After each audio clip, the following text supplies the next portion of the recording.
अनंत कोटि ब्रह्मांड के जो मालिक हैं भगवान लीला करते हैं, और वहाँ से भगवान जब इस भूमंडल में आने का तय करते हैं तो भगवान अकेले नहीं आते हैं, भगवान के साथ उदाहरण स्वरूप अगर मोदी जी पालघर में आएंगे तो कौन सा होटल में रहेंगे, देखना पड़ेगा ना, क्या खाते हैं, क्या पसंद है, सब कुछ देखना पड़ेगा ना, क्योंकि देश के प्राइम मिनिस्टर है। तो भगवान कृष्ण कौन है, सारे ब्रह्मांड के प्राइम मिनिस्टर है। और वो जब अनंत कोटि ब्रह्मांड के मालिक हैं, जब गोलोक वृंदावन से जब भूमंडल में आते हैं तो भगवान का अपना घर ऊपर से नीचे आता है। और ये वृंदावन जो ऊपर था गोलोक वृंदावन में, वो वृंदावन इस भूमि के ऊपर आ जाता है। इसलिए यूपी में जो वृंदावन धाम है उसको बोलते हैं भौम वृंदावन। क्या बोलते हैं? आप बोलोगे फिर ये कौन सा वृंदावन है? तो देखिए, अगर आपके पास कुछ पैसा है, आपका बैंक बैलेंस है, हम नहीं पूछेंगे अभी कितना पैसा, जो भी रहेगा आपका पैसा आप कहीं पर भी इन्वेस्ट कर सकते हो ना, आपका पैसा है। तो उसी प्रकार जो भगवान के प्रेमी भक्त रहते हैं वो भगवान को हमेशा अपने हृदय में रखते हैं, हृदय में उनको बांध के रखते हैं। जैसे गोपियां कृष्ण को बोलते हैं, कृष्ण थोड़ा नाचो फिर मक्खन मिलेगा, तो कृष्ण फिर कमर हिलाते हैं थोड़ा, फिर जाके मक्खन देते हैं। क्या भगवान को खाने के नहीं मिलता है क्या? जो अनंत कोटि ब्रह्मांड के मालिक है, सबको खाना देते हैं, उनको खाना नहीं मिल रहा है? भगवान जो सारे संसार में सबको जन्म मृत्यु चक्र में बांध के रखे हैं, वही भगवान को माता यशोदा रस्सी में बांध देती है तो दामोदर लीला हो जाता है। बड़े बड़े योगी, बड़े बड़े ज्ञानी भी आश्चर्य हो जाते हैं, ये कैसे हुआ?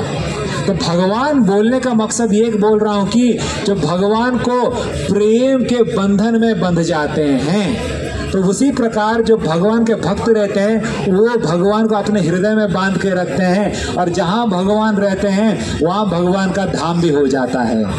तो वो चाहते हैं तो भगवान को वहाँ पर प्रकट भी कर सकते हैं, और जहाँ पर वो प्रकट करते हैं उस धाम को बोलते हैं गुप्त वृंदावन। क्या बोलते हैं? तो जहाँ पर आप आए हैं गोवर्धन इको विलेज, राधानाथ स्वामी महाराज उनके भक्ति का शक्ति से यहाँ पर एक गुप्त वृंदावन प्रकट किए हैं। तो यहाँ पर हर कोई चीज आपको मिलेगा जो वृंदावन धाम में है। जिस प्रकार वृंदावन में कितना मंदिर है, कोई गए वृंदावन में? कितना मंदिर है वृंदावन में? अगर जाएंगे बोला जाता है 5000 से भी ज्यादा मंदिर है। कितना? एक महीना भी रहेंगे तो पूरा सब दर्शन नहीं होगा। लेकिन वृंदावन में 7 प्रमुख मंदिर है, उसको बोलते हैं 7 गोस्वामी मंदिर। क्या बोलते हैं? तो एक कोई भी 7 गोस्वामी मंदिर को दर्शन करता है तो 5000 मंदिर दर्शन करने का फल मिल जाता है। तो यहाँ पर हमने ये 7 गोस्वामी मंदिर को बनाया है, तो सब दर्शन कर सकते हैं। बस एक ध्यान रखना, जब दर्शन करेंगे चप्पल जूता बाहर उतार के जाइए। आप बोलेंगे इधर कौन प्रभु जी है, कौन गाली करने वाला है, चलो चलते हैं अंदर। सबको सबके आंखों में झूल झोंक सकते हैं लेकिन कृष्ण के आंखों में नहीं। वो खड़े होके देख रहे हैं बेटा मेरे साथ ही तो इसलिए जब अंदर जा रहे हो चीटिंग मत कीजिए, जो बोल रहा हूँ ध्यान से सुनिए वही कीजिए, ठीक है? मंदिर का दर्शन कीजिए। उसके बाद यहाँ पर गिरि गोवर्धन महाराज हैं। गोवर्धन महाराज कौन है? भगवान कृष्ण ने जिनको अपने हाथों से उठाए थे। गोवर्धन महाराज भगवान कृष्ण का शरीर से अभिन्न है, कोई साधारण पर्वत नहीं है। लोग गोवर्धन को देखते ही पता नहीं क्या हो जाता है, तुरंत पर्वत के ऊपर चढ़ जाता है और सेल्फी निकालना चालू कर देते हैं। बहुत बड़ा अपराध है, गोवर्धन पर्वत के ऊपर पैर रखना नहीं है। पैर रखेंगे नरक का द्वार पूरा खुला हो जाएगा। पुण्य कमाना तो दूर का बात, इतना पाप कमाएंगे नरक का द्वार पूरा चौड़ा खुला हो जाएगा। ध्यान रखिए, गोवर्धन पर्वत जाएंगे वो सेल्फी पॉइंट नहीं है, वो गोवर्धन महाराज हैं, उनके ऊपर कोई भी पैर नहीं रखेगा। सुने सब लोग?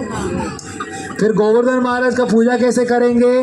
गोवर्धन जी का परिक्रमा लगा के गोवर्धन जी का परिक्रमा करते हैं, प्रदक्षिणा करते हैं। प्रदक्षिणा मतलब दक्षिण के तरफ, राइट दक्षिण के तरफ भगवान को रख के जब घूमते हैं उसको प्रदक्षिणा बोलते हैं, परिक्रमा बोलते हैं। गोवर्धन महाराज का परिक्रमा करके उनका पूजा किया जाता है। वृंदावन में जाके अगर परिक्रमा करेंगे 8 से 10 घंटा लग जाता है, यहाँ पर करेंगे आपका 15 मिनट में परिक्रमा हो जाएगा। बहुत बहुत जल्दी आसानी से हो जाएगा, लाभ भी मिलेगा। बस चेतना को शुद्ध रखिए। परिक्रमा करते समय भगवान का भजन कीर्तन करते करते परिक्रमा करो, बॉलीवुड गाना मत बजाओ। मैं देखता हूँ कभी कभी लोगों को इतना सुनने का इच्छा रहता है बॉलीवुड गाना, भगवान के घर के अंदर भी घुस के बॉलीवुड गाना सुनाते हैं उनको। देखो मैं बॉम्बे का बॉलीवुड गाना तुम्हारे लिए लाया हूँ। भगवान बोले नालायक, मेरे घर के अंदर मुझे सुना रहा है, ये बहुत बड़ा अपराध है। भगवान का घर जा रहे हैं, वृंदावन और कोई नहीं, भगवान का घर है, इसलिए उनके घर में जा रहे हो, सम्मान के साथ जाइए। पिकनिक स्पॉट नहीं है जाके सेल्फी निकाला, बॉलीवुड गाना बजाया, रील बनाया। अंदर जा रहे हैं, सम्मान के साथ जाइए, कुछ भी अपराध मत कीजिए। तीसरा चीज मैं अंदर बताऊंगा, भगवान का यमुना नदी है अंदर। यमुना माता जो है, जिस पानी के अंदर भगवान ने अनंत कोटि भगवान ने लीलाएं की हैं गोपियों के साथ, वो यमुना माता यहाँ विराजमान है। इस यमुना माता का दर्शन कीजिए। नदी के उस पार यमुना देवी का मंदिर है, उनका दर्शन कीजिए। और मंदिर जल जो यमुना नदी का पानी है, पानी में कोई अपना पैर नहीं डालेगा, ठीक है। भगवान का जो नदी का जल है, 3 बूंद जल सर के ऊपर डाल सकते हैं, प्रणाम कर सकते हैं। पैर जूता पहन के कोई भी अंदर नहीं जाएगा, बहुत बड़ा अपराध होगा, ठीक है। और छोटे बच्चों को ध्यान रखिए, पानी का बहुत सारे वाटर बॉडीज रहता है, किसी के अंदर भी बच्चा जा सकता है। जो छोटे छोटे बच्चे हैं थोड़ा ध्यान में रखिए। चौथा चीज यहाँ पर आप देखने को मिलेगा, भगवान कृष्ण ने जितने सारे लीलाएं किए हैं वृंदावन में, हर लीलाओं को हमने डायरोमा के माध्यम से दिखाया है। फॉर एग्जाम्पल यहाँ पर देख सकते हैं, यहाँ पर देखेंगे तो गधे दिखाई देंगे। आप बोलेंगे क्या गधे को लोग को यहाँ पर क्यों रखा है प्रभु जी ने? तो देखिए कृष्ण बलराम दोनों एक एक गधे को पकड़ के घूम घूम के फेंक रहे हैं। ये तालवन है जहाँ पर इस गधा धेनुकासुर नामक राक्षस था, अपना पूरा पावर लगा के बैठा था।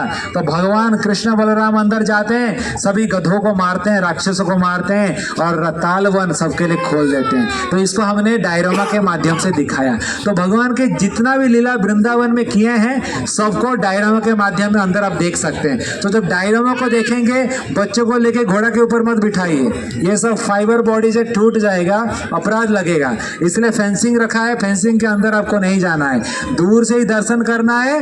फोटो खींचना है तो फोटो खींच सकते हैं और लीला के बारे में स्मरण करके आगे बढ़िए, ठीक है। तो ये 4 प्रकार का चीज आपको अंदर देखने को मिलेगा, ध्यान रखिए। अगर कुछ कचरा है, बॉम्बे का कचरा वृंदावन के अंदर फेंक के मत जाइए, ठीक है ना। अगर कचरा है पॉकेट में रखिए, डस्टबिन जब आएगा डस्टबिन के अंदर फेंकिए। आपका बॉम्बे का कचरा लाके भगवान के वृंदावन के अंदर जाके फेंक के जाएंगे तो बहुत बड़ा अपराध होगा। भगवान का, बार बार बोल रहा हूँ, ये भगवान का घर है। वृंदावन क्या है? भगवान का घर है और आपका भी घर है। आप बोल रहे कि हमारा घर बॉम्बे से है, बॉम्बे से आपका घर नहीं है। 60-70 साल जब तक रहेंगे तब तक किराए का घर रहेगा, नहीं तो भाड़े का घर रहेगा, अपना घर रहेगा। राम राम सत्य होने के बाद छोड़ना पड़ता है ना, फिर किधर जाएंगे? ये भगवान का जो घर है, आत्मा का घर यही है।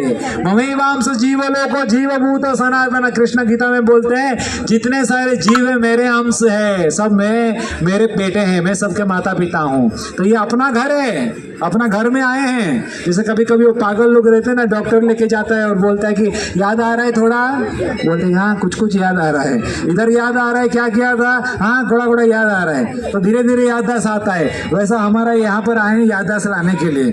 कभी ना कभी भगवान के साथ थे हम, वृंदावन में लीलाएं करते थे, लेकिन भगवान को द्वेष करने के कारण जन्म मृत्यु जरा व्याधि दुख दोषण में संसार में पड़े हैं और जन्म मृत्यु चक्र में काट रहे हैं। ये हमारा घर नहीं है, ये हमारा घर है। तो प्रेम से जाइए और स्मरण कीजिए यहाँ पर क्या लीला किए थे आप कृष्ण के साथ। स्मरण आ जाएगा तो मनुष्य जीवन सार्थक हो जाएगा। अंते नारायण स्मृति करके भगवान के धाम चले जाएंगे। इसके लिए ही भगवान ने मनुष्य शरीर दिया है। तो इसको मन में रखते हुए अंत में एक बार जोर से हरे कृष्ण मंत्र बोलते हुए सब लोग दाहिने ओर से अंदर जाएंगे। हरे कृष्णा हरे कृष्णा कृष्ण कृष्ण हरे हरे हरे रामा हरे रामा राम रामा हरे हरे। बहुत बहुत धन्यवाद। हरे कृष्ण। सब लोग